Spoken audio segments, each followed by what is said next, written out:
João capítulo 2, versos de 1 a 12. Milagre de Caná da Galileia. Já esteve lá em Caná da Galileia? Chegou aí lá? Foi, Jorge? Pastor Jorge foi? Pastor Rodrigo foi com Natália? Caná da Galileia? Foram? Foi? Quem quer ir aqui em Caná da Galileia? Tem muita gente que não quer ir. Por quê? Você tem medo de avião? Tem, não está certo. Então, você eu compreendo, Eliane. Na verdade, há uma grande celeuma ainda no meio científico, por parte dos arqueólogos, de qual seria a cidade certa hoje, que no passado seria a Caná da Galileia. Bom, pelo menos se tem uma certeza. Fica na região da Galileia. Uma cidade que ficava a mais aceita pelos arqueólogos, até por algumas descobertas arqueológicas naquela região. Seria uma cidade que recebeu um nome em árabe, porque a região ficou muito tempo sob domínio árabe. E aí, alguns nomes de cidades em hebraico, cidades judaicas, foram sendo mudadas, né, pelos anos de domínio árabe. E quando os judeus voltaram a Israel em 1948, depois da independência, né, depois da guerra de independência, que eles retomaram a terra, a partir de um acordo também na ONU, mas, na verdade, esse acordo ficou meio lento, e aí, quando eles sentiram que iam dividir a terra, houve uma guerra de independência, que, na verdade, a liberação da ONU foi em 1947, em 1948, a guerra de independência, eles dominaram a região. E, quando dominaram a região, eles se depararam com muitas cidades bíblicas, mas os nomes eram em árabe. E aí, como os judeus passaram quase 2.000 anos fora daquela terra, eles ficaram com dificuldade de localizar exatamente algumas cidades. Então, um trabalho científico, arqueológico, intenso foi feito por todo Israel. Claro, algumas cidades, não tinha dúvida, né? Jerusalém, né? Então, muitas cidades ainda mantinham, aliás, a grande maioria, mas algumas poucas eles tiveram dificuldades de localizar exatamente. Uma delas foi Caná da Galileia. Mas hoje entende-se que uma aldeia pequena, naquela região ali do Mar da Galileia, no entorno do Mar da Galileia, bem próximo à cidade de Nazaré, onde Jesus Cristo foi criado, passou toda a sua vida, né? Seria a Caná. Se não nos quatro daqueles evangelistas que escreveram os 4 evangelhos. E esse texto só João vai narrar. E o texto de João teria sido um dos últimos, né, dos 4 evangelhos, o último a ser escrito. Né? Aí alguma dúvida se o de Lucas ou de João, mas eu creio pelo próprio, como Lucas escreve o livro de Atos dos Apóstolos, relatando todo o crescimento e o surgimento da igreja, eu creio que o evangelho estaria muito próximo. E o de João, que vai escrever o livro de Apocalipse, as suas cartas, e elas estão mais localizadas no final do 1º século, nós vamos ter, então, a localização do Evangelho de João, exatamente, também um dos últimos a serem escritos. Então, João teve um privilégio quando ele escreveu o Evangelho que leva o seu nome. Ele já teria tido como fonte o Evangelho de Marcos, o Evangelho de Mateus e o Evangelho de Lucas. E aí, ele pôde visualizar, porque o Evangelho de João é o que mais tem textos que não se repetem nos outros evangelhos. Então, ele pôde visualizar, opa, alguém esqueceu isso aqui, deixa eu registrar isso. Claro, isso nós estamos falando a natureza humana de João, né? Sem querer em nada retirar nem pôr a autoria suprema e soberana que é do Espírito Santo, dando a João a revelação. Mas nós podemos entender, no ponto de vista humano, a visão crítica de João, olhando o que já existia, o que já tinha sido escrito, mas o que não tinha sido retratado ainda. E um desses textos brilhantes, que o Espírito Santo disse, não, a igreja não pode ficar sem a história de onde começou o ministério de Jesus. e cita exatamente aqui no capítulo 2 do livro que vai levar o seu nome. Eu quero aqui desde já saudar aqui, eu fiquei olhando assim a ele mesmo, porque todo mundo agora de máscara, a gente tem dificuldade, né? É o Vitor, né, nosso amigo, muito conhecido como Vitor da Vitec, e que está aqui conosco nesta noite. Obrigado, Vitor, pela sua presença, que Deus fale ao seu coração, assim como você tem sido porta de Deus, usado por Deus para abençoar a vida de tantas igrejas, de tantos pastores, que Deus continue te abençoando e fale a você aqui nesta noite. Está sozinho? Ah, ok. E a esposa? Deus abençoe, Ingrid. Tá? Eu não conheci ainda não, né? Acho que é a primeira vez. Deus abençoe, Ingrid. Tá? Vamos ao texto, então, porque o texto ele é rico e eu quero depois detalhar algo aqui com vocês e meditar com vocês em alguns princípios que devem ficar marcados hoje no nosso coração. Eu gostaria de meditar exatamente no tema, né, o milagre que transforma. Mas há uma coisa muito interessante, que geralmente quando a gente fala em milagre, a gente pensa logo na pessoa, no indivíduo. Deus fez o milagre. Então, o que Deus fez na vida do outro? Né? O que Deus mudou ali? O que Deus transformou ali na vida daquela pessoa? E aqui o ministério de Jesus começa com milagre, mas em coisa. Água, vinho. Ou seja, não tem nenhum paralítico andando, não tem nenhum cego vendo, não tem nenhum surdo ouvindo, não tem mudo falando, não tem maneta pegando nada com a mão, não tem leproso sendo limpo, não tem nada disso aqui. O ministério de Jesus começa com uma coisa muito simples, aliás, começa com coisas, para mostrar exatamente que o ministério dele, primeiro, tem uma crescente, mas segundo que ele está atento para todos os detalhes, mesmo aqueles que possam parecer para nós insignificantes. Olha quem é Jesus. E aí eu, quando estava pensando no tema, eu cheguei a pensar o milagre de Caná da Galileia, mas isso daí é muito comum, aparece na Bíblia em todo lugar. Eu pensei, o milagre que transforma. Mas todo milagre transforma?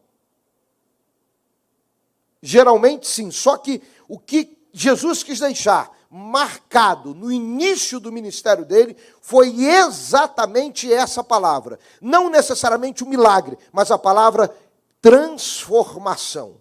Dar uma nova forma. E aí a gente vai ver exatamente isso nesse texto.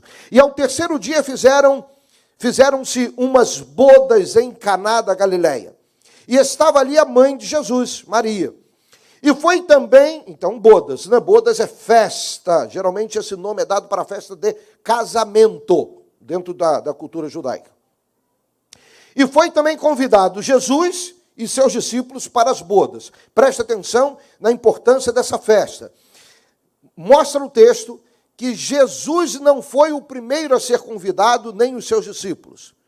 Quem foi convidada foi Maria, a mãe de Jesus. E também, olha aí o aditivo, e também Jesus e seus discípulos. Então o convite foi para Maria, matriarca. Há um entendimento claro que no início do ministério de Jesus, seu pai José já talvez seria morto, porque ele não aparece mais em nenhum lugar das Escrituras. Então já teria morrido, porque era muito comum o homem se casar depois dos 30 anos de idade, que era chamada maioridade civil, inclusive para constituir família, e Maria tivesse em torno de 13 a 14 anos de idade, o que era muito comum na cultura daquela época. Então, havia uma diferença de idade muito grande. Então, provavelmente aqui, José já não estivesse mais vivo. Por isso, o convite foi direcionado para a mãe de Jesus, para Maria. Porque se ele fosse vivo, o convite era feito ao homem, ao patriarca. Então, teria sido convidado José e seus filhos, mas não foi. O texto aqui, João diz claramente que o convite foi feito para a mãe de Jesus, para Maria. Outra coisa, é preciso lembrar que as bodas duravam 7 dias. Eita, festa de casamento. Hoje os pais estariam falidos. 7 dias de festa, né? Durava o casamento. Então, nós não sabemos em que dia exatamente, sabemos que não foi no início, mas provavelmente já estava do meio para o fim, quando se deu falta do vinho. E quem vai perceber isso é Maria. Maria que percebe, está no verso de número 3, e faltando vinho, a mãe de Jesus lhe disse, foi para Jesus e falou assim, meu filho, acabou o vinho, não tem mais vinho.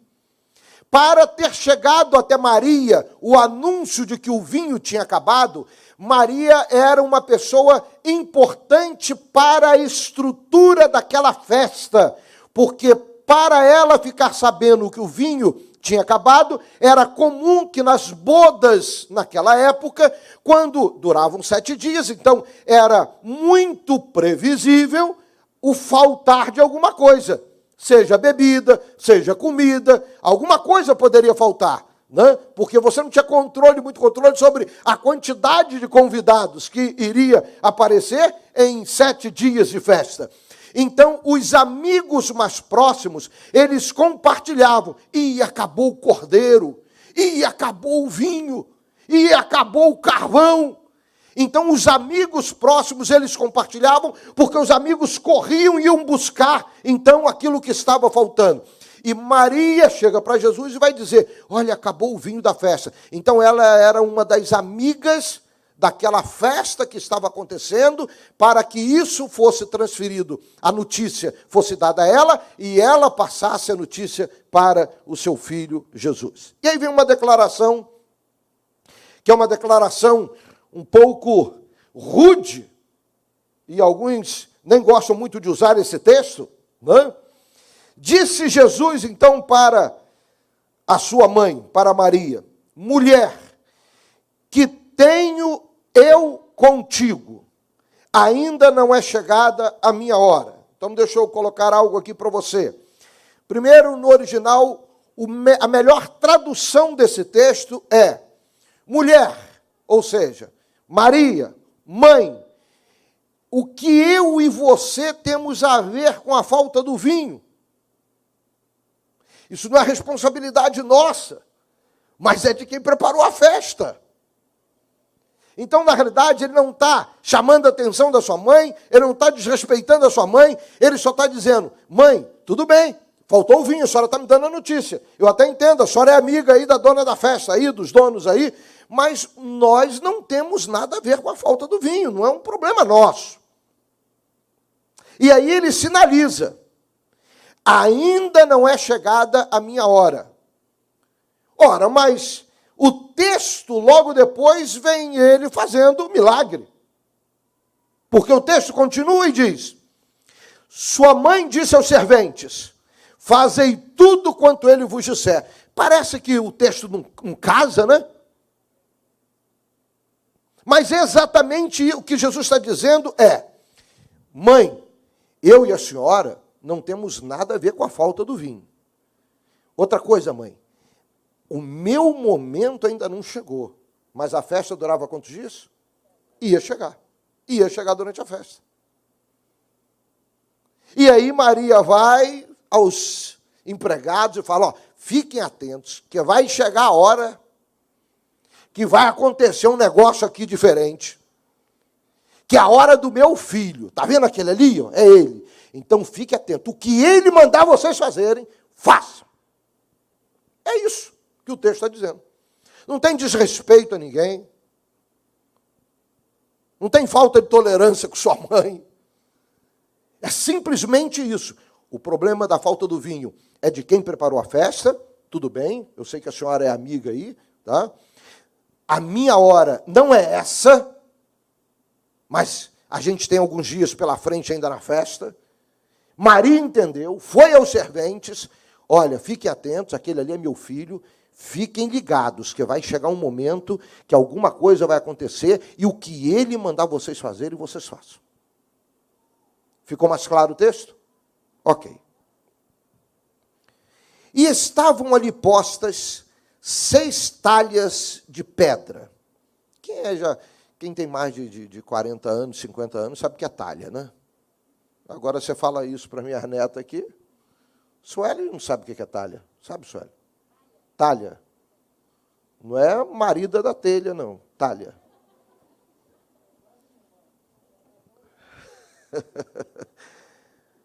Muito bem. As talhas, geralmente, que nós usamos aqui no Brasil são de barro, né? É parecido com aquele tipo filtro, né? Só que não tem duas partes, é uma só. Como se fosse um grande jarro de barro, muito usado no interior, para se colocar água, porque o barro mantém a água bem fresca, né? Ali dentro da... Mas tem outras utilidades, servem também para outras coisas, mas geralmente é para líquidos. Nesse caso aqui, era de pedra. Eram talhas de pedra. E o texto dá alguns detalhes. Eram 6 talhas de pedra.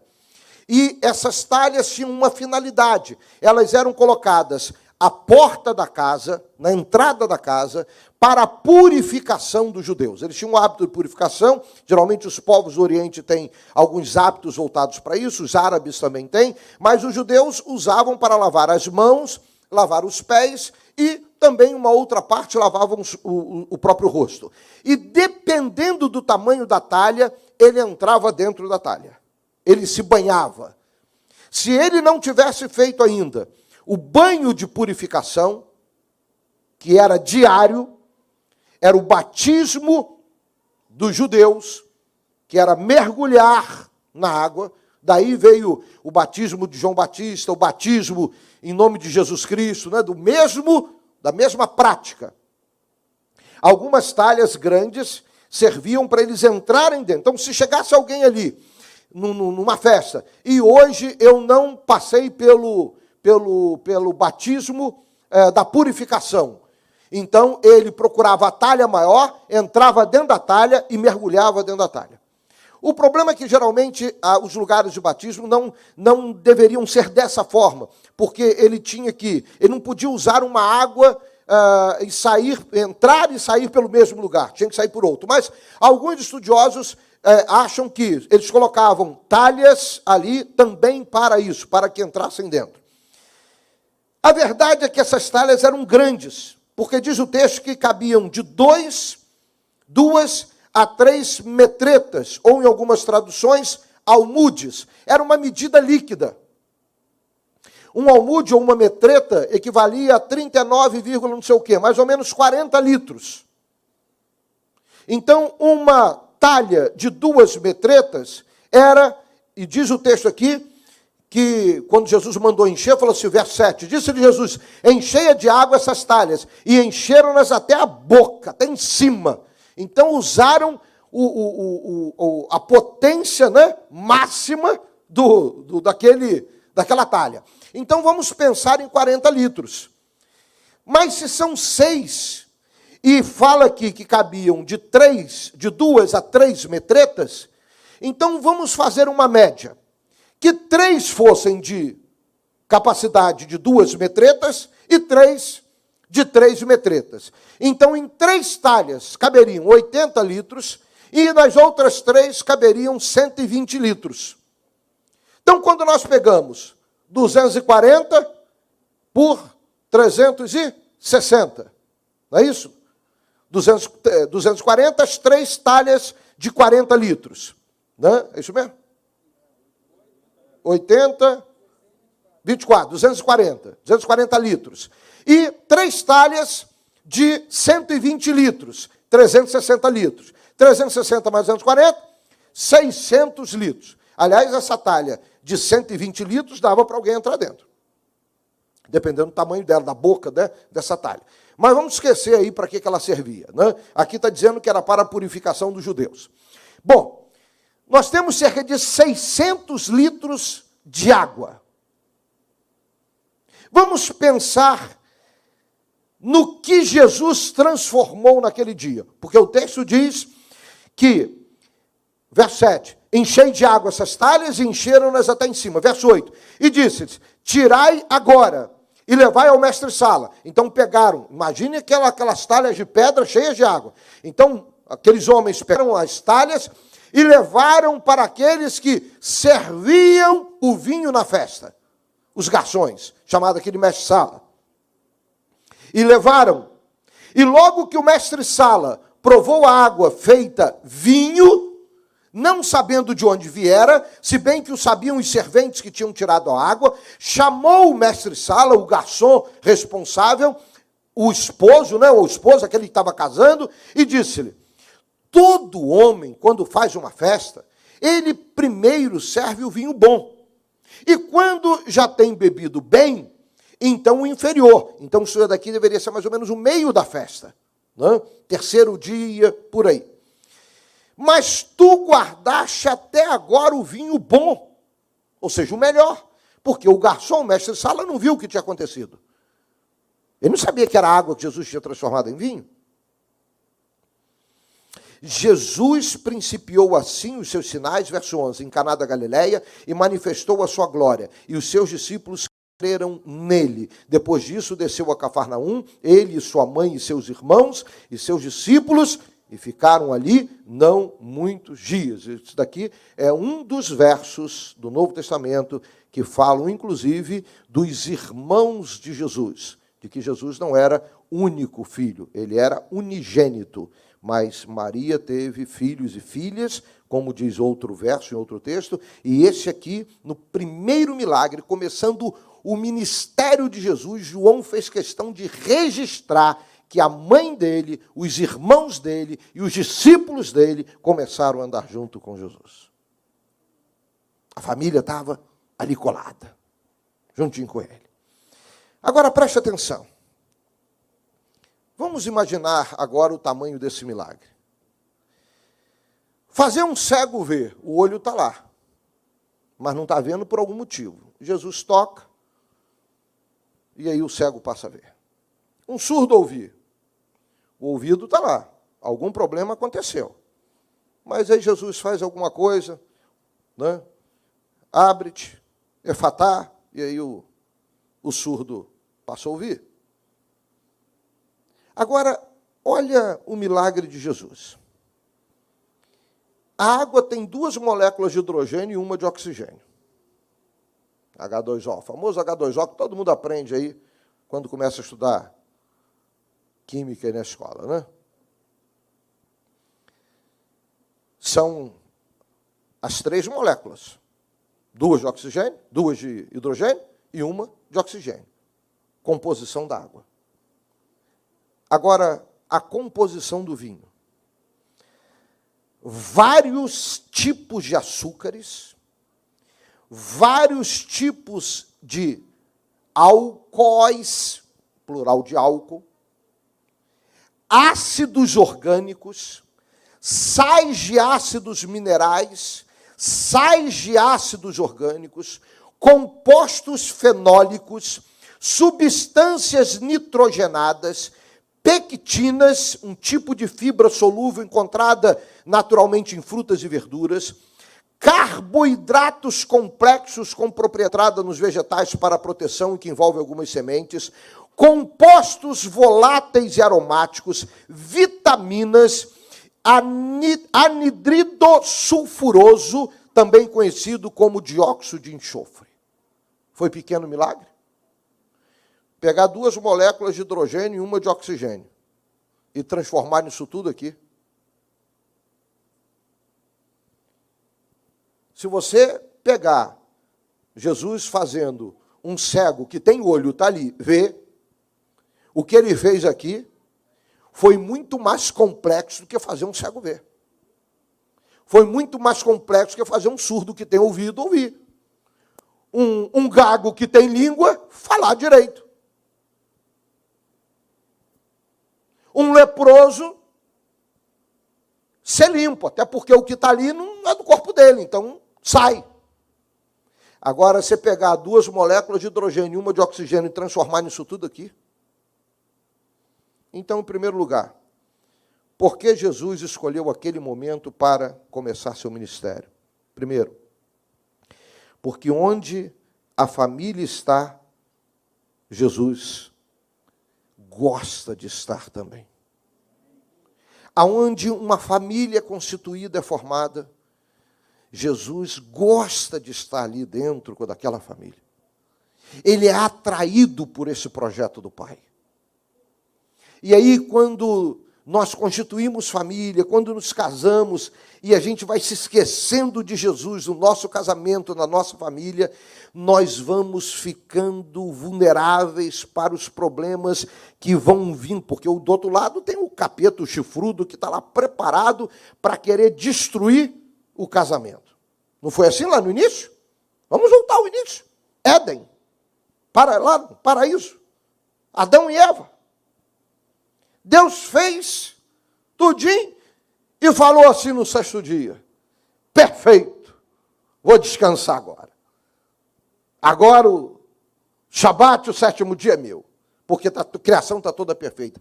O diabo não foi no pé de manga e pegou a manga e colocou lá no pé de mamão, e pegou o mamão e colocou lá na jaqueira, e pegou a jaca e colocou lá na mangueira. Ele podia ter bagunçado aí. Ele podia ter arrancado o espinho da rosa. Aliás, alguns dizem que os espinhos e abrolhos vêm depois do pecado, então não vou dar esse exemplo, não. Ele podia ter pego o leopardo e criado um mecanismo lá para cruzar com o búfalo e sair um monstro.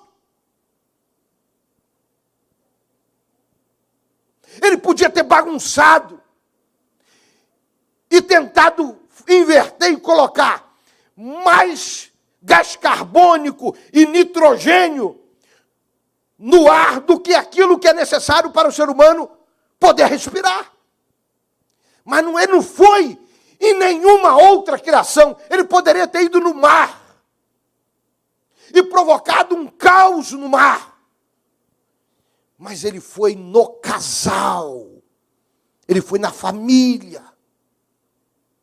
E aí Jesus começa o ministério dele exatamente onde está acontecendo um casamento, para dizer: o meu projeto de vida começa exatamente restaurando um projeto do Pai lá do início, que é reorganizar a família a partir do casamento. E ele estava lá para mostrar a capacidade que ele tem de transformação. Por isso que ele pegou algo com 3 moléculas e transformou nessa porção de coisas aqui, com uma porção de composição, que é o vinho. Então ele quis começar lá o seu ministério exatamente para sinalizar: eu começo onde meu pai começou, na família, no casamento. E aqui eu resgato o princípio do projeto. Segundo, Jesus escolheu aquele lugar, Caná da Galileia, naquele momento ali, e com aquele milagre que ele fez, porque ele estava sinalizando que para a família ele seria o provedor. Então, quando a mãe dele veio e disse: faltou o vinho, era um elemento da festa que tinha faltado. Jesus, então, quando disse: a minha hora, mãe, quando chegar, as coisas vão acontecer. E quando ele transforma a água em vinho, ele estava dizendo exatamente para o casal que ali estava: eu, quando chego, quando eu entro, quando eu sou convidado, quando eu faço, quando eu coloco as minhas mãos, quando eu falo, eu transformo, mas eu me transformo em provedor para aquilo que você precisa. Às vezes nós nos sentimos tão autossuficientes, né? Que a gente acha que a gente que tem que correr atrás. Claro, a nossa parte tem que fazer, porque nós vamos ver aqui que Jesus não faz nada que a gente faça.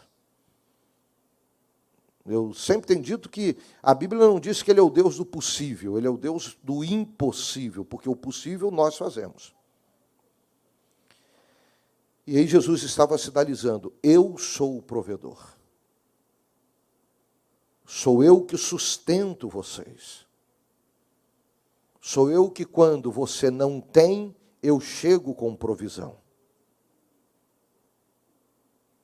Você já recebeu uma visita de Jesus de uma forma surpreendente, usando alguém para suprir uma necessidade sua? Se você nunca recebeu, eu aconselho você passar na casa de um moço que mora aqui atrás, chamado Almir Aguiar, muito conhecido pelo nome de Mimi. Você vai ver o que é um provedor. É o meu pai. Não tem um filho que chegue na casa dele, às vezes a gente tem que brigar com ele, para não levar o que ele quer que a gente leve. Da última vez ele queria me dar açúcar. Leva açúcar. Eu disse, pai, eu não preciso de açúcar. Então leva café. Não, pai, eu não preciso de café. Eu tenho arroz aqui que já está dando até broquinha de tanto arroz que eu tenho. Leva arroz. Eu disse, não, pai, eu não preciso de arroz. Mas ele é assim. É o provedor. Mas ele é um ser humano. Ele provê a família. E gosta de ser o provedor dos filhos. Mesmo os filhos quando não precisam. E quem conhece meu pai sabe do que eu estou falando. Mas Jesus, meu pai está longe de ser Jesus. Jesus vê os detalhes que estão faltando lá dentro do seu casamento e lá no seio da sua família. E ele disse, meu filho, é só você se lembrar de mim. Fique atento, ligado para mim. Olha o papel de Maria ali naquela festa, irmãos. Mãe, o momento não é agora não. A senhora está dizendo que acabou o vinho, mas não é esse o meu momento. Calma, a festa tem 7 dias. Vai chegar a hora. Maria foi lá e avisou, fiquem atentos para ele. Porque quando ele mandar vocês fazerem, obedeçam, porque vai acontecer. Então você tem que estar ligado. Se você estiver desligado, Jesus vai estar falando, você não está nem aí. Jesus vai estar dizendo, ei filho, eu estou querendo suprir seu casamento, sua família, mas você está desconectado. Maria foi a agente que ele mesmo, Jesus, usou para falar para todo mundo, fiquem de olho nele, não durmam, fiquem atentos, que quando ele der o comando, vocês vão receber. Mas se vocês estiverem distraídos, não vão receber. Terceiro, Jesus fez um milagre ali e escolheu aquele momento para iniciar o seu ministério, para que todos que estavam ali entendessem que ele, Jesus, ele pega o simples e transforma em precioso. Ele estava dizendo o seguinte, tudo quando eu faço e como eu faço, eu começo com o simples, mas eu nunca deixo nada mal acabado e nada que não se torne precioso para você. Já viram aquela pessoa que nos procura a igreja, às vezes procura o pastor, os pastores, eu estou precisando muito da oração de vocês, eu estou desempregado, me ajudem. E aí está procurando o provedor, está procurando Deus, na figura de homens e mulheres de Deus que podem ajudá-lo. E aí a gente começa, às vezes espalha, com alguns irmãos o pedido de oração para que as pessoas orem por aquela pessoa. E aí vem o emprego. E às vezes, como naquela história dos leprosos que foram curados, que não voltaram para agradecer, que um só volta, a gente nunca mais vê aquela pessoa. Enquanto estava desempregada, ela estava presente, ela vinha, ela participava da célula, ela estava presente no culto da igreja, mas o dia que arranjou emprego, sumiu, nunca mais apareceu, a gente nem sabe o que é daquela pessoa. Fique atento. Porque quando Jesus faz, ele quer pegar o simples, o que pode parecer simples para você, mas ele quer que você entenda que aquilo que ele faz é muito precioso. Primeiro, porque é ele quem está fazendo. Você acionou o Filho do Todo-Poderoso. Você fez alguém movimentar os céus por você. Você usou a igreja do Senhor, pela qual Cristo morreu crucificado na cruz, para entrar diante do trono do Pai e colocar o seu nome. Ele está dizendo: o que eu faço é precioso demais, e não transforme o precioso em simples, porque Jesus pega o simples e transforma em precioso para você, mas nunca inverta isso. Nunca inverta. Porque seria banalizar o esforço dos céus para que a transformação do que seria simples, que se transformou precioso para você, quando depois você não está nem aí, é como se você estivesse banalizando o autor daquele que fez toda essa transformação. Como um simples emprego.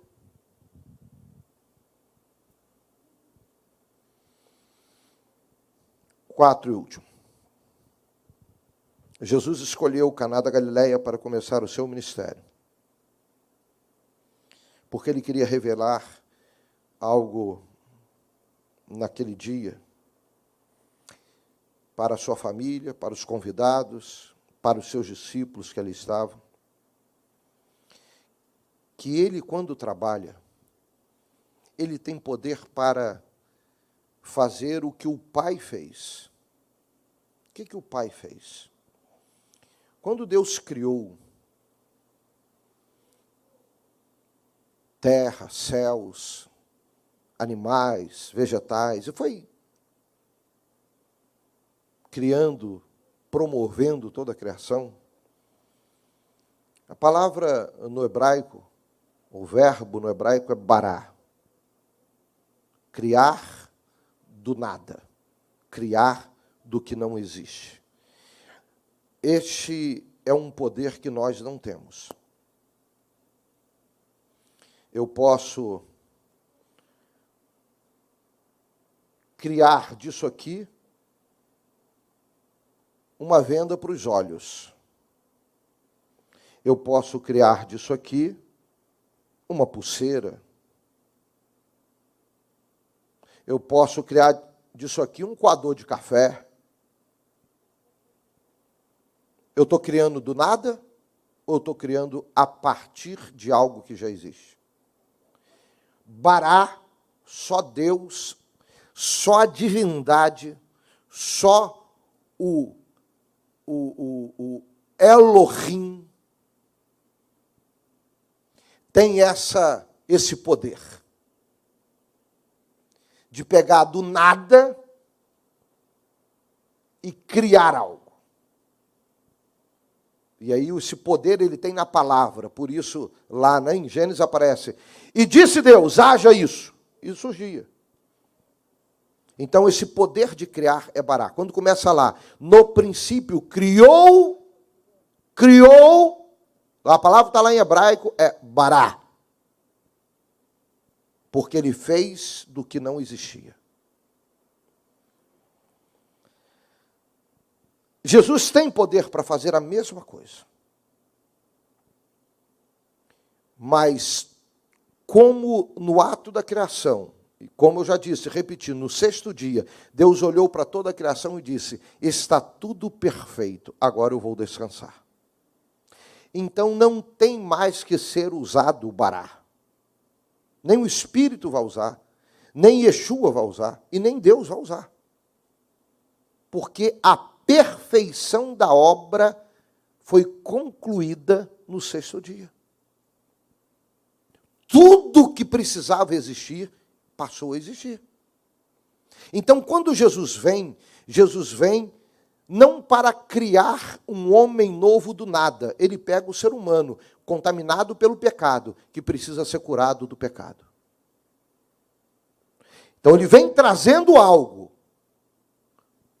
Mas ele vem trazendo algo que o Pai lançou lá mesmo no Éden. Satanás, olha só. Você é uma serpente astuta, eu sei do que você é capaz, mas vai nascer um de mulher que vai esmagar a sua cabeça. Você vai ferir os seus pés. o calcanhar. E os pregos que atravessaram os pés de Jesus foram exatamente ali na junta onde pega o calcanhar. Mas vai nascer um de mulher que vai esmagar a sua cabeça. Esse era o projeto. E aí, quando Jesus vem, ali em Caná da Galileia, olha que coisa fantástica. Ele disse, o milagre e o meu ministério, que começa a partir de agora, não vem para criar algo do nada. Ei, vocês que estão aí, o que é aquilo que está lá na porta? Ah, são 6 talhas. Então, peguem as talhas. Encham as talhas. Cabe quanto de água? Vão buscar água. Encham as talhas. Agora carreguem as talhas até onde está o garçom dessa festa. O milagre já tinha acontecido, eles não estavam nem sabendo. Eles estão achando que estão carregando talha com água. Eu pergunto, o milagre aconteceu, a transformação aconteceu, mas nada foi criado, mas o que foi criado ali, transformado, nada veio do nada. Ele usou as pessoas. Ele queria dizer, exatamente no início do seu ministério, que a vontade humana, ele trabalha com a vontade humana, ele trabalha com a disponibilidade do homem. Ele traz o ser humano para participar desse processo. Ei, você quer ver algo extraordinário nessa noite? Peguem as talhas. E alguém teve que ir lá buscar as talhas. Alguém teve que acreditar naquela palavra que Maria falou. Fiquem atentos, porque quando aquele homem lá falar, obedeçam, porque algo extraordinário vai acontecer aqui. E quando Jesus disse, chegou a hora, pegue as talhas, os homens correram lá e pegaram. Enche as talhas, eles correram lá, pegaram 600 litros de água. Você acha que tinham 600 garçons naquela festa? Para encher aquilo ali? Cada um carregando 1 litro só de água? Irmão, foi muita ida e vinda, ida e vinda, ida e vinda. E eu não quero ser aqui, fazer um prognóstico, não. Mas eu acho que para arranjar tanta água assim, eu acho que eles tiveram que ir lá no Mar da Galileia buscar. E não fica pertinho, não. Isso já é exagero por minha conta, tá? Esquece isso. Mas era muita água. Mas Jesus está falando o seguinte, o que eu quero fazer, o milagre, a transformação, passa por você também. Você tem parte nisso. Ele pode usar o bará. Falar e acontecer. Mas não, ele não veio para fazer isso. Ele veio para dizer, eu trouxe para você um projeto de salvação, você quer? Mas você tem que fazer isso, isso e isso. Topa? Tem a sua parte. Ele chama a gente para conversar. Se você topar, ele vai fazer. O poder de transformar o milagre, só ele pode fazer. Mas ele chama você para participar disso. E quando ele começa o ministério dele, ele quis deixar bem claro esses princípios. Porque era isso que iria marcar a vida de Jesus, o ministério de Jesus, dos seus discípulos, até os dias de hoje. Você está aqui obrigado? Mas tem gente que às vezes vem para a igreja querendo sair daqui. Alguns olham até para trás, assim, para ver se já está nascendo a asa do anjo. Como se fosse ser transformado numa outra essência. Não, meu irmão. Você vai continuar sendo de carne e osso. Você vai continuar tendo uma guerra dentro de você entre carne e o espírito. Você vai continuar tendo o diabo querendo te derrotar. Mesmo você tendo feito a opção de carregar as talhas, encher de água e ver um milagre acontecer. Ele não te cria do nada. Ele faz o milagre a partir do que você tem aí, de quem você é, dessa sua essência aí. Era isso que ele estava trazendo em Caná da Galileia naquele dia. Era essa a transformação. Agora, olha o alcance do milagre de Jesus. Você acha que Jesus é pródigo? A palavra pródigo significa esbanjador. Quem já fez o encontro com Deus aqui sabe disso. Jesus é pródigo? Ele é esbanjador? Ele faz as coisas para desperdiçar? Não.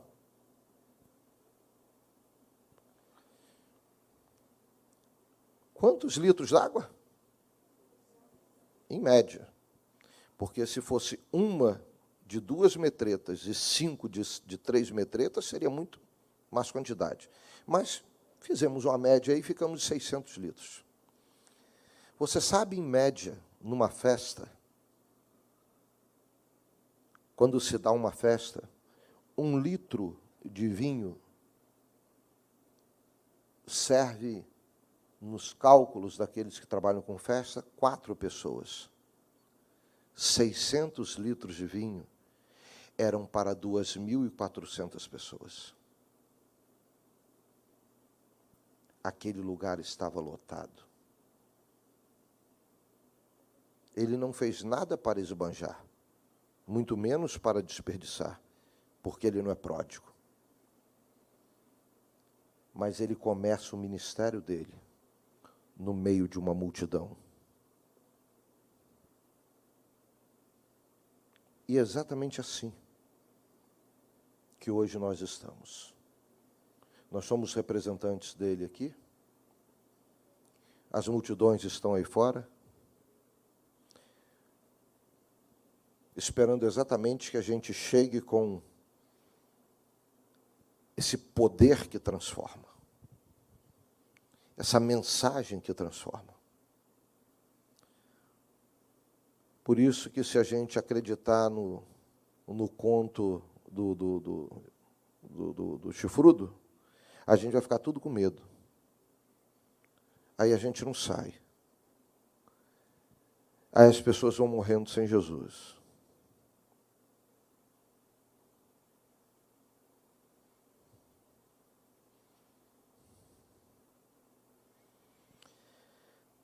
Por que Jesus escolheu Caná? E eu queria que você saísse hoje daqui exatamente com essa palavra. Uma grande transformação. Do simples para algo precioso. De 3 moléculas para dezenas de substâncias. Ele queria mostrar que todo o projeto dele começa com a família. Porque foi onde tudo começou com o pai. E exatamente onde o diabo chegou para atrapalhar. Ele disse: eu vim exatamente para cumprir a palavra que o meu pai deu naquele dia lá, para o diabo que estava incorporado lá naquela serpente, de que nasceria um de mulher. Então chegou o momento, eu estou aqui. E como lá o diabo chegou para atrapalhar o casamento, eu chego aqui em Caná da Galileia para começar o meu ministério exatamente no casamento, no dia da festa do casamento. Ele chegou e escolheu Caná para dizer: eu sou o provedor da sua família, da sua casa, daquilo que falta. Eu estou aqui para prover. É exatamente assim. Quando nós entendemos isso, irmãos, por mais que passemos por tempestades, furacões na nossa vida, no nosso casamento, Essa semana, eu e Verônica completamos 36 anos de vida conjugal. Eu acho que dá para, quer dizer, não dá para contar. Eu ia falar que achava que dava para contar a quantidade de furacões, mas não dá. Se fosse um por ano, seriam 36, era fácil. Mas não são. Quantos furacões, quantas tempestades, quantos terremotos, maremotos, quantos vulcões, quantas ventanias, quantas tempestades nós não enfrentamos nesses 36 anos de casado. Mas um dia, nós chamamos aquele que começou tudo lá em Caná da Galileia para entrar no nosso casamento, para entrar na nossa família. Deus nos deu 6 filhos, todos eles passam pelas ventanias, furacões e tempestades no casamento deles. E se eles acham que papai Walter e mamãe Verônica vai resolver o problema deles, estão falidos. Porque eles vão ter que aprender com o Jesus de Caná da Galileia. Aquele que supre. Aquele que faz do simples algo precioso. Aquele que pega 3 moléculas e transforma em dezenas.